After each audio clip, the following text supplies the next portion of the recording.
Beyond the pain, beyond the adversity, beyond this life, it's Faith Beyond. Author, coach, and Faith Beyond founder Tim Maseko explores grief, loss, overcoming adversity, and so much more. The Faith Beyond podcast starts now. Happy to be here. Well, I'm not happy this week because of the topic we're going to talk about, but Zadi Ashbrook is here with me. Zadi, welcome to Faith Beyond. Thank you. I'm excited to be here. Well, yeah, I know it's hard to say that, right? You always want to say I'm excited, I'm happy, but this isn't a happy or it's exciting topic, is it? It's not a happy or exciting topic, but I feel like it's needed, and I feel like I am happy to be here. I'm happy to be talking to you about this. I have a chance to talk to somebody that understands, so I am happy. Okay, well, good. I'm glad for that piece. Okay. And it's interesting you said that because it's so true that when you get with someone else who's lost a child, you automatically have this different bond that other people just can't understand. And so that's a very common thing. But before we get into this, I just want to basically let you take the floor for a moment and tell us your story. Now, you and I talked briefly before we started recording, and I just want you to kind of go ahead and rehash that again for us. And that way the people listening know who you are, know your background, and what occurred and why you're on this topic today with me about child loss and the first year after the difficulties of it. So go ahead and share with everybody what you shared with me. I feel like that's a huge thing. So I'm 21. I was a teen mom, and I had my daughter Unity when I just turned 17. And then life went on, and then I got pregnant again at 19, had my son Oakley at 20. And I've struggled a lot with mental health since I was probably 13, maybe 12, when my great grandma passed away, who raised me. And so that was kind of a traumatic loss. It was a traumatic loss in my life. But yeah, I got diagnosed with depression and anxiety and all these things. And then life goes on. Bipolar is now in the mix. I don't know. It's just a bunch of everything going on. And so I've noticed that when I got pregnant with Oakley, my life kind of switched. There was something that switched, and it caused me to become more positive. And I got on this spiritual journey, not necessarily religious, but definitely spiritual. That whole pregnancy, I was just really, really working on myself to better myself. And then I had him, and then the 7 months that I was able to spend with him, it was all a learning curve, all still working on the positivity and everything. And then I got smacked in the face. December 4th of last year when he passed. And we found out that it was SIDS, but that was just it's a loss and a trauma on another level when it's your child. Literally, your only job as a parent is to keep your children alive. And that's an intrusive thought that's been crossing my mind a lot recently. Is that was my only job and I failed. And I don't really think that, but in those down moments, it's been crossing my mind a lot. And so it's a lot of guilt and failure, and obviously just grieving and sadness that comes along with that. And now I'm 7 months later, and 7 months into this new journey, and it's difficult and it's chaotic. Everything about life is chaotic right now. And I think that's just life in general. Yeah. So yeah. I don't know. Yeah. Let's stop for a moment and hit on a couple of things you said. So first of all, we're going to talk about Oakley, and you feel guilty.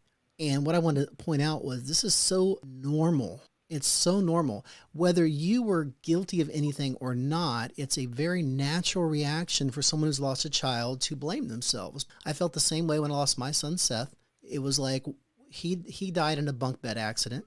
It was just one of those things, but I'm why do we have the bunk bed? Why weren't we educated? Why was the ladder to the top bunk down?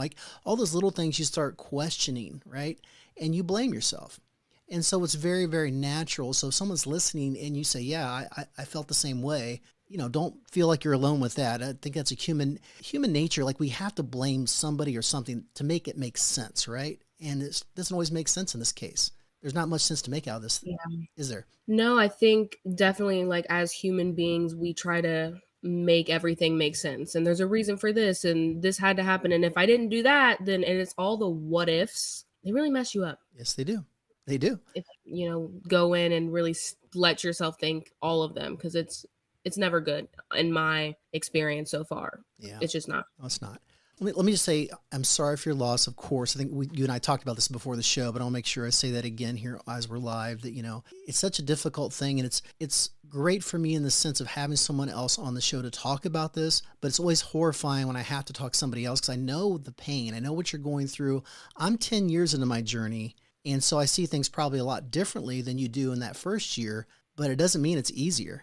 I mean, when people say it'll get easier with time, I call that out and go, bull crap. No, Yeah. It doesn't get easier. It gets different. Like, as time goes on, it gets different. You learn how to manage triggers. You learn how to kind of survive, and you learn like when to pull yourself out of situations, and you just recognize like those things early on. It's hard to do. And so that's kind of where you're at right now, right? It depends on the day. Yeah. I think. Yeah. I feel like some days are way easier, and then some days are super hard. And I'm trying my best, and I feel like that's kind of the theme of this year is just I'm trying my best every single day, and I don't know. It's definitely difficult though. Yeah. Let me ask you this. What have you done so far? You said 7 months in, right? Mm-hmm. How have you dealt, like, have you gone any counseling, to grief groups, or do you have a good support system? Like, how are you dealing with that early emotional piece of this? I have an amazing therapist, but I've been talking to her for about a year and a half now. So I just lied. 2 years, like 2 years. So I was talking to her before, and then now she helps a lot, coming up with different coping skills and everything. But I feel like obviously having her and talking to her and being brutally honest with the thoughts and emotions that I have, with her and like people that I trust around me has helped a lot. Being able to get the thoughts out instead of holding them in, because that's when they become kind of detrimental to my mental health, has helped. And also writing. My notes in my phone is my best friend right now. I have so many just paragraphs about random thoughts that I have, really depressing thoughts, or maybe even good ones. And I also write music. So it's just a lot of writing and words, just letting it all out and feeling my emotions completely all the way through. Because I, at one point, was not letting myself do that. And I would just cry for a minute and then stop. And I'm so sorry if you can hear that. My neighbor is weed whacking my house, it sounds like. It's okay. That's a great thing about podcasts. I mean, this is the kind of stuff that happens, right? So no concerns there. You can't hear it very much anyway. So Okay, good. Well, I like the fact that you said you have a counselor, which I keep saying that, especially for men, we tend to bury ourselves in our work, or we're men. We don't talk about our emotions, or that kind of thing. And so women are more apt to go to counseling or seek counseling. And I'm glad you're doing that, because when I look back on it, that would have really helped myself and my family if I would have taken the whole family together as one unit, my wife, my daughter, and gone there. And I didn't do that. And so that's one of my big regrets looking back in hindsight. Of course, at the time, you're struggling, you're trying to survive. But if I could just go back and do it all over again, I would approach it much differently. But the counseling, and then my second favorite thing is what you just said as well, which is journaling, writing your words down, getting those feelings out. I know one lady who doesn't journal, but she's artistic and she paints. And she has some of the most beautiful paintings I've ever seen, where she's letting her emotions come out that way. And so allowing them to get out is such an important piece of this. I did that the first 2 weeks. I have never painted in my life. And I went to the store and got a couple canvases. And I haven't done it since last December, but I like looking back at them because, like I said, I'm no artist, but they weren't bad, and you could feel the emotion. So it was definitely a good way to let it out. And I feel like any way that you can find that's helpful for you, to let out your emotions. You know, it's interesting because when you look at some of the greatest artists in the world in our entire lifespan before us, you know, long before us, some of those paintings and the music and all these things came from moments of the greatest pain in their lives. And I think that there's a lot to be said for that, right? Of course. Yeah. I feel like in a really, I don't want to say twisted way, but that's where my mind's going right now. I think that it's almost like maybe a metaphor for life, maybe, where it's like, you know, you go through these horrible moments, tragedies, and you think my life's over. Nothing good is ever going to come of this. And then something beautiful happens. I feel like my moment right now is like, I'm really, really focusing on just being present in the moment and enjoying the time that I have with everyone here. And I feel like that should be super obvious to do, but it wasn't for the first half of this year. And now I'm finally at this point, and that is like my beautiful thing. I'm going out. I went to the beach for the first time and just really like soaked in the sunset and spending time with my loved ones. And it was really beautiful. So I feel like, not that it wouldn't have happened if this tragedy didn't happen, but I'm more grateful for it now, maybe. Absolutely, you are. That's just that is amazing you say that, because one of this, when I go out and I give speeches to my groups, whether I talk at a church or I go to a private group or whatever. In fact, a few weeks ago, I was at a grief loss group and I was talking to them, and we talk about post-traumatic growth, PTG. And there's a couple of different things in there that you will experience after going through something so traumatic. And one of those things you just mentioned was how you will savor the moments more than you ever would have before. You see life in a different way. Yeah. And so I think that's phenomenal that you're experiencing a little bit of post-traumatic growth, and there's a lot of different steps you can go through. Not everybody goes through all the same things, but you can look it up. It's really interesting psychology stuff. And so, I think that's pretty cool. Why don't we go through this list? So I told you about this list I got. Let me make sure I credit this lady. Emily Graham is who came up with this from Just Plain House. So I want to give credit where credit is due. She wrote an article about 21 things that she kind of experienced after losing her child, and so the first year of loss. And that's kind of where you're at. So I thought it'd be good to, let's just look at her list and you can kind of talk about if any of these things really hit home for you, okay? Sounds good. All right. So first thing, I don't think these are in particular order necessarily, but she says, it's nothing like I imagined it would be. So she talked about just how she didn't think it would be anything like it really was. I don't know if I ever really even imagined, I guess in the beginning, like the first day, well, I'll say second, I really was under the impression that like my life was over and there's no way that I will ever be able to do anything or be happy again. And that's not true. I still have happy moments and enjoy certain parts of life, but it is different. Everything's very different. And I feel a little empty, which I think is to be expected, but it feels different than what you can think it would, Yeah, people will say, I can only imagine. And I was like, no, you can't. No. Yeah. No. Oh, I've heard that so much. Yeah. Yeah. So much. I'm going to do a whole nother show on things people say that, don't help, or there's these common sayings in our society that people don't think about. And so that's a whole nother show. But yeah, so let's go look at number 2 here. She said, depression is suffocating. This is something you're very familiar with, I imagine, because you said you had depression probably before this with other mental health issues. It can be. I don't think it has to be. I mean, I still have depression. It's not, it didn't go away. And I think it should have gotten worse statistically, but I'd say it's about the same as it always has been, if not better, because I'm paying close attention to my mental health and I'm making myself a priority right now, because I know if I don't, that, I could spiral and who knows what could happen. Yeah. And I'm so nervous of that happening that I just won't allow it. So I don't think that, at least not right now for me, my depression's not suffocating, but I think you are in a good spot because you had counseling prior to what you went through. Like if someone's life was all a bed of roses, so to speak, right there, they were just happy and life was wonderful and perfect, so to speak. And then this hits. It'll rock your world in a bad way. Yeah. If you're In not a ready. really bad way.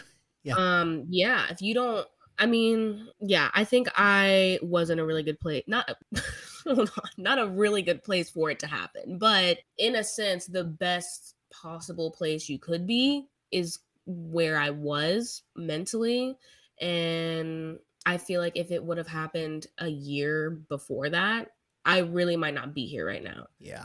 Yeah, that's what I was getting at. That's what I was going to say. I think the year of counseling you had prior to this kind of helped you manage it, even though it was still horrifying and painful and traumatic. At least you had some kind of level of support going in rather than have it all hit you and not have that level. See, I think about that too. Like, it hit me hard, but I also had an entire town over here where I live supporting me. I have like a large family. So we had all kinds of family members. My aunt had lost my cousin, Tony, years before. So she was able to step in and say, hey, I've been here. Ron and I've gone through this. And so I had people around me that were basically counseling me through, but not everybody has that luxury. And so I'd imagine if you're really alone and don't have a support staff, that's got to be really, really hard. Yeah, my mom lost my brother when I was 4. His name was Tristan, and he was the same age as my son. Wow. And I found out that I believe 4 other babies have passed in my family. So I don't know. This is kind of a side note, I guess, but when I was pregnant with him, I had dreams that something was going to happen to him. So I was like nervous about it before, and everyone kind of shrugged it off like, oh, it's not a big deal. It's, these are normal thoughts, whatever. I don't know if it was just anxiety, if that makes, because I don't know. It's like I knew. So I did savor every moment with him. I have so many pictures and videos and everything, but maybe it's because I learned from my mom's mistake of not doing that. And then something happened. So yeah, that was, I don't know why, but I feel like I should say that. I don't know. No, it's interesting. Well, and I want to make sure we make it clear to anybody listening that neither you nor I are saying that you were in a good place to have this happen. That's not what we're saying. The suffering and the trauma was unbelievable, off the charts. And I'm still suffering. I know you're still suffering, but there are just different scenarios where people either have support, they don't have support. It hits them different ways. But it doesn't make it easy. And I always say you can't compare one person to the next. Even if you have the same kind of loss, everything's different. Every relationship's different. I have noticed that not a lot, but a few people have like tried to compare themselves to me just because they've lost a child. And it does kind of rub me the wrong way a little bit. Like, because I know that their intentions are always good. And it's not that. It's just, don't expect me to go through exactly what you went through, because I'm not you and our situations are completely different. And I just feel like it depends on the person, but I don't know. It's happened a few times, and it doesn't really feel that great when they're like, oh, this helped me, let me do this, and you should do this. And then it's like, hey, no. Yeah, I'm with you. She says here, child loss is more prevalent than I ever knew. I think you and I agree with that. Like, it's like you see that car going down the road that you bought and you go, oh, I see that car everywhere now. Well, you don't even think about child loss until you go through it. And then you realize, wow, it happens a lot more than it should, unfortunately. So I think that's common. You will make people uncomfortable. I can only assume that I do, but I'm like so aware of it. I have a lot of mom friends, and I mean, 2 of them had babies, a month before I gave birth and a month after I gave birth. And so I don't want to talk to them about the thoughts that I have or what happened. I mean, they know, but I don't want to go into detail or vent because I don't want to cause panic in them. I don't want to bring someone down. I don't want to make them uncomfortable because they don't know what to say or what to do. And so I kind of don't, but I don't really talk to anyone about it. So I don't know if it makes people uncomfortable because I don't really give them that option to. Yeah, it's a very common thing where people will tell me they have people that were friends with them who kind of avoid them now, or they they see them and they kind of turn the other way. Like it's because they're uncomfortable. They don't know how to talk to you, because I don't think that people realize that it's okay to mention the child's name. It's okay to Yeah. have those memories. In fact, I think we want to hear about those stories we didn't hear before, because that's all we have left, right? And so don't be afraid to speak up. I like this one. She says, you will get angry at people that mean well. You will get angry at people that mean, all the time. Yeah. Yeah. All the time. Yeah. And don't you feel guilty too? Like, because it's not them, it's this other thing going on. And then you go, I should have been nicer about that. Yeah, it's really bad. I feel maybe you understand, but I feel like sometimes my sadness will come out in anger or irritability, really, for me. I feel bad about it. I always do. I always feel super, super bad, but it's a thing. Yeah, I guess I'm mentioning it so that people, if you're listening to the show, that you understand that if someone who's lost a child or even a loved one in general and is still suffering and grieving, they're likely to lash out, and you might get mad at them and be like, oh, I can't believe they act that way. Just understand that if that's not them normally, that's probably not them now. It's the emotions and the difficulty they're going through. So keep that in mind. They need your support and love more than ever. You will have your new normal. Well, of course, I'll agree with that one. No, nothing else to say, really. I mean, I agree. Let's move on from that one. You will feel happiness at times, but it will always be coupled with sadness. I just had this moment when I was at the beach. Yeah, I was super happy, just being so peaceful, and then I got sad. Same thing happens with like birthdays and everything. I'm excited that it's my 21st birthday. This is so fun. I'm supposed to party. And then I'm crying on my way to my party because I wish my baby was here. And it doesn't even make any sense because he wouldn't be there anyways. You know, like he wouldn't even be at my 21st birthday. So I was. But it makes total sense. It makes total sense though, because let me ask you this. The very first time that you felt happiness, whether you laughed or you smiled or you felt that, the very first time after your son died, how did it make you feel when you had that moment of laughter? Do you remember? Definitely the first thought was, how could I be laughing right now? Or how could I be enjoying life when he passed away 2 days ago? Yeah. That doesn't make any sense. Like, I'm supposed to be sad for the rest of my life. Always. Yes. And that's what the point I wanted to make for everybody was that, because I recall the same exact thing. I forget why it was, what happened, but I remember I laughed finally, like after like however many days or whatever, I laughed. And then I was so horrified that I had the audacity to laugh and to feel good and to be happy when my son was lying there, not here. And I hated myself in that moment for feeling good and feeling happy. And I was wondering if you felt the same way, and you said you did. Yeah, it's horrible to feel guilty for being happy. Maybe not even happy, just having like a nice laugh. I don't even know why I laughed. It might have been a video that I saw. Yeah. But it did feel good. And yeah, I felt bad afterwards, but I think that kind of sparked like a thought in my head. He wouldn't want me to be sad for the rest of my life. Exactly.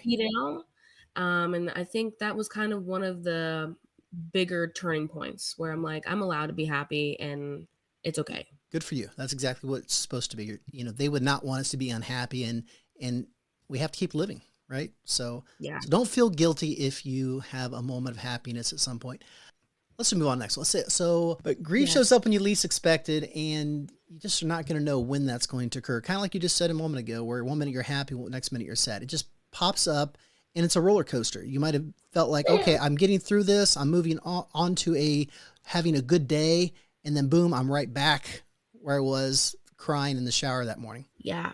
It always shows up at, I wouldn't say the worst times, but kind of. It like right before I'm about to leave and go to somebody's house, or I have to go out into public, and 2 minutes before that, I'm crying in the car. And a lot of the times it comes over me at like 4 a.m, and then I just don't sleep for the rest of the day. So kind of, it does. It creeps up on you. And I would say most of the time, pretty bad timing also. Yeah. I really think this is a good one. people will surprise you. And she mentioned something I actually talk about, how the people that you thought would be there maybe weren't, and the people that you didn't expect to be there were, and how that may change the way you view the relationships around you. Yes, I've had to create some distance with people I never thought I would have to, especially in this moment, right? And then a lot of people I've become really close with that I never, not that I never thought I would, but I wouldn't assume that this would bring us closer. It's interesting. I agree. The other thing she says here is, it is not strength I possess, it is necessity. So people always say, you're so strong, I wish I could be like you. And it's not strength, it's a necessity. Yeah, because if you're not, you don't know what could happen. It's just, it's out of necessity. I never really thought of it that way, but I've been hearing that a lot. Yeah. You're so strong. You're the strongest person I know. I could never go through that. I'm like, I didn't think I could either, but it really wasn't a choice. My life now. Yeah, I'm sorry. I didn't mean to cut you off there. I apologize. Okay. I was going to say it's another post-traumatic growth thing where you realize this inner strength that you never would have realized if you hadn't gone through what you went through. And so that's one of those PTG growth things that she's actually talking about here. And then I like this one. I'll just leave one more here. She had 21 of these, but I'm not going to hit them all. But you will survive. You will survive. And I think that's very profound in the sense that you feel like you're not going to, especially in the early days, weeks, months. You don't know how you're going to make it through, but you will. You just got to keep the faith and hold on to hope. Yeah. And the really, really hard moments where I'm just bawling my eyes out, especially in the very beginning. That chest pain, I know you know what I'm talking about. Like this hole in my heart and this ache, it feels like it could kill you, really. And then just the thought of imagining your future without them there is just, you really can't imagine it. And it seems like, for me, it seemed like, well, if I can't imagine it, then it's just not going to happen. I'm just not going to make it to this future that I'm thinking about. So but I don't feel that way now. So it's a good thing. That's a good thing. That's a real good thing. I'm glad you don't feel that way now, but let's we're going to wrap this up here in a moment, but I want to, so that was just some of the things that she had mentioned in her article, and there's a lot more. Feel free to check that article out, but I want to kind of touch base with you on the first that you're experiencing. So when is his birthday? Have you experienced that yet? Yeah. April 18th. And what was that like for you? I was kind of numb on the actual day. We had a little get together. We had a bunch of family and friends get together at this little place. We had food, we had cake, we had everyone bring baby clothes and toys that we could go donate. And yeah, I didn't really feel a lot though. I didn't cry or anything. It was just, I'm here, and I almost felt like, why am I here? Like, why am I doing this? This makes no sense. It was, I don't know. But the day after was horrible. It was horrible. It was the worst. Like, I think that was the first time in my life that I have ever wailed. Is that the right word? Yeah. I mean, it was just a sound that I've never heard before. I couldn't breathe. It was really a lot. Yeah, I think you hit on, like, a lot of people feel numb. And the thing is, the first year is the absolute worst. Now, year two, for me, wasn't much better. But the first year, like you said, you kind of sleepwalk almost through a lot of things. You feel like a zombie in a lot of ways. And it's not just the first birthday, it's all the holidays, whether it's Easter or Christmas and Thanksgiving, and Halloween's horrible for, you see all the beautiful kids out there doing that thing. You think about the moments you're not going to have and all those things, but also it's the change of seasons. When you go from one season to the next, it can really affect you because, like, for my son, he was 5 years old when he passed.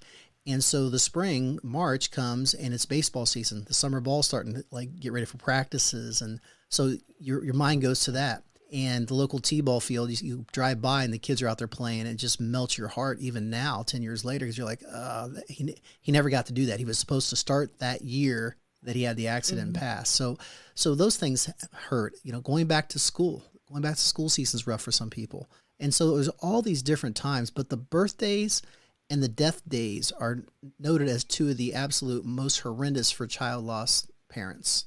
And so I just want to mention that don't be surprised if you're out there and those are really difficult for you. They just are. I mean, they always will be. And this year we did a 10-year reunion. We actually got everybody back together at the house, and we did a balloon release, something we haven't done.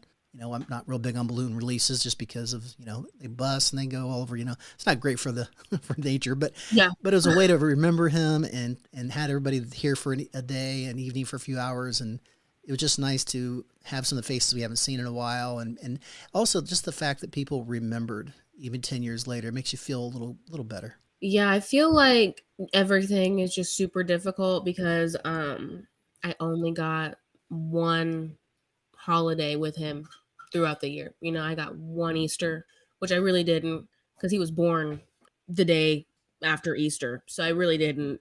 And so that reminds me of that. One Halloween, one didn't even get to Christmas. So Christmas is going to suck. Oh, yeah. It's going to suck again. I don't know. I feel like it's the holidays that probably hit the worst. Yeah.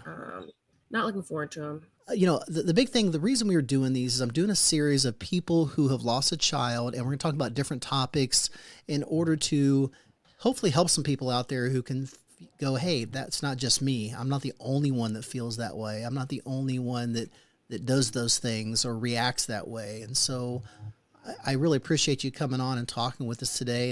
And maybe here in the future, I'll have you back on for another show. I'd like to get 2 or 3 people on together and have a kind of a group discussion about, especially when I do the things that people say. I think that needs to be a group of us to sit down around a table and talk about it from a viewpoint of the things that hurt us, but also why they hurt and what worked. Like, what did people say or do that actually were beneficial? So I think that's an important topic too. So I'm looking forward to do that. And I'd love to have you back on if you want to maybe come back on again and do that. Of course. Hopefully I'll be able to get my words out better. It's okay. That's why I like podcasting though, because it's real. It's not some polished up fake, you know, TV show. You know, even reality TV is not real. This here is it's the worst. Yeah, it's crazy. But this is real, right? Your 4-year-old daughter comes in and messes up, and I'm worried about my dogs barking over here and scratching the door that I have shut behind me. And and my neighbor started weed whacking my house. Yeah, that was crazy. I don't even understand that. Hey, he got it done though, didn't he? Apparently he did. So, anything else you want to add, or have we covered enough for you today? I feel like maybe the only thing I'll say is just try to stay as positive as you can. And that really is the only thing that got me through the first couple months. And it was not necessarily the most healthy thing to do, but I was positive enough to just keep going. And that's what got me to this point. And now we're working on the healthy parts of coping. But really, I feel like you just have to do what you have to do to just stay here. And you'll figure it out eventually. Well, Zadi, thank you for coming on. We'll definitely have you back. Thank you. And thanks everybody for listening. Hopefully you found something beneficial from today's show.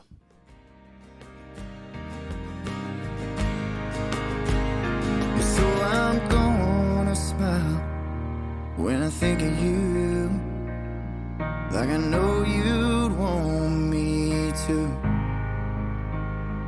And I know you're watching over me in everything I do. And all those things I never got to say, well, I'll send them with this prayer. Then look up, wipe my tears and raise my beer. And I'll see you there.